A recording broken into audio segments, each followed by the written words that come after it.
I am on a mission to explain how 9/11 and the Iraq War match up to prophecies in the book of Revelations and Ezekiel chapter 39. But first, I need to understand this beast with 7 heads, which is described in Revelations chapter 13, because it comes up in the 9/11 prophecies.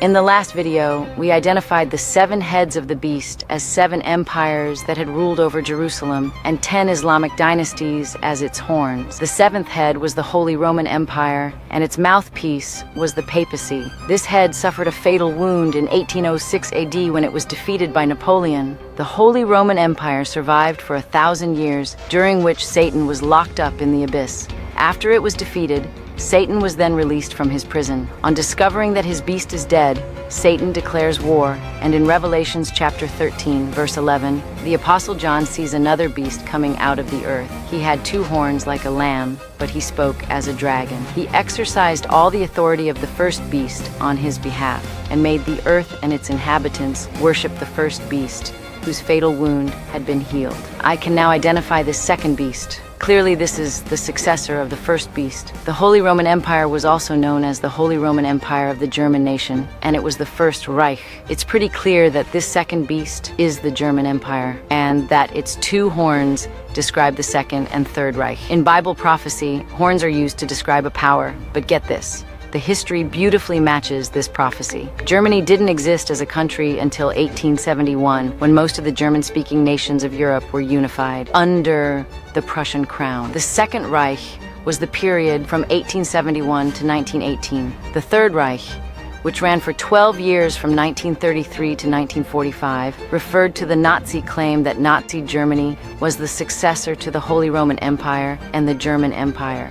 So it had all the authority of the first beast, and the fatal wound was healed. The reason it's described by John as a lamb is because Jesus is referred to as the lamb that was slain. And just as Jesus died and then was resurrected, Satan's beast also died and was resurrected as the Nazi German Empire. Satan is counterfeiting God, and he wants to be worshipped. He craves worship so much that he forces people to worship him by worshiping this new beast, which was created in honor of the first beast. So, the Third Reich is the image of the First Reich. Then in verse 15 we read, "He was given power to give breath to the image of the first beast, so that it could speak and cause all who refused to worship the image to be killed."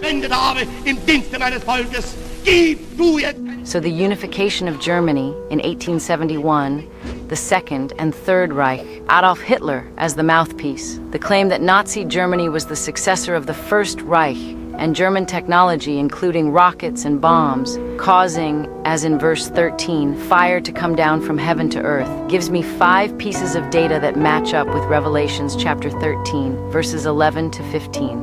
The next thing is verse 16 to 18, which talks about the mark of the beast, and 666. I have asked Keanu to help me unpack this.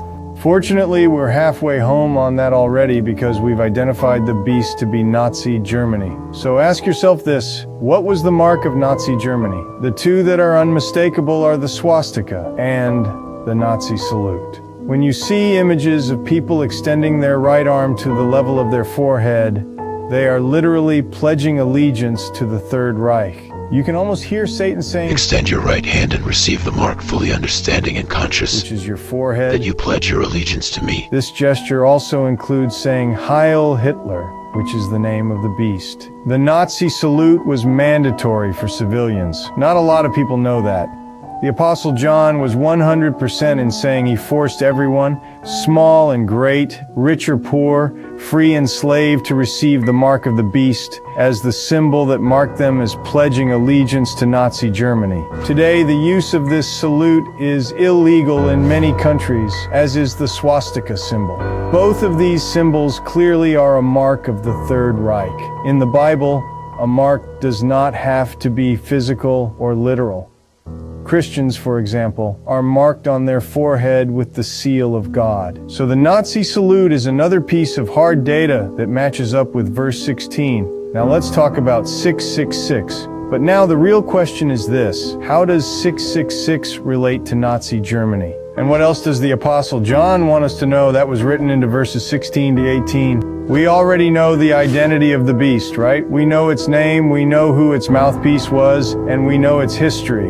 So what hasn't he mentioned yet? What else is there in history that was unmistakably Nazi German? I believe John's vision included him seeing the Holocaust: fire, smoke, and sulfur.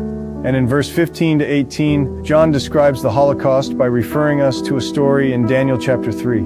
It's a story about King Nebuchadnezzar and his statue of gold. And this is genius because those who know this story should get it instantly. So I'll tell you the story and you'll see what I mean. So this all takes place around 500 AD when the Jews were being held captive in Babylon. It involves King Nebuchadnezzar, a statue of gold, and 3 young Hebrew men named Shadrach, Meshach, and Abednego.